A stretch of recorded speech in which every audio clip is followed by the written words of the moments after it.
नादिन कराची खां कोयटा वींदड़ बोलान मेल एक्सप्रेस के security clearance न मिलण करे जैकबाबाद रेलवे स्टेशन ते रोकियो वियो आहे, जंहिं सबब मुसाफ़िर तकलीफ़नि में मुब्तला थी विया आहिनि। वधीक तफ़सीलात सां टेलीफोन लाइन ते मौजूद आहे मेहरान टीवी जो रिपोर्टर अब्बास गुल मस्तोई। जी अब्बास गुल, कहिड़ा तफ़सील आहिनि? जी बिल्कुल, कराची खां कोयटा वेंदड़ बोलान मेल एक्सप्रेस के जैकबाबाद रेलवे स्टेशन ते हिकु भेरो ॿीहर रोकियो वियो आहे। बोलान मेल के सुबुह 9 बजे पहुचणो हो, जेका लेट थी मंझंदि जो 1 बजे पहुती।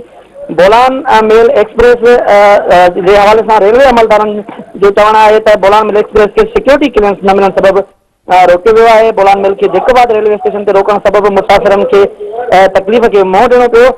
रेलवे अमलदारनि जो इहो बि चवणु आहे त रेलगाॾी में जेके मुसाफ़िर सवार हुआ उन्हनि खे किरायो वापसि करे मुतबादिल ट्रांसपोर्ट ज़रिए जेको आहे कोयटा तरफ़ रवानो कयो आहे। ॿुधायो वियो आहे त हलंदड़ महीने चोथों भेरो बोलान मेल एक्सप्रेस खे जेको आहे जैकबाबाद में रोकियो थो वञे, जंहिं सबब मुसाफ़िर जेके बीमार आहिनि उनखे जेको सामान साण कराची खां रवाना थिए था उनखे वधीक तकलीफ़ खे मुंहुं ॾियणो पइजी रहियो आहे। जी अब्बास गुल, अवां जी महिरबानी।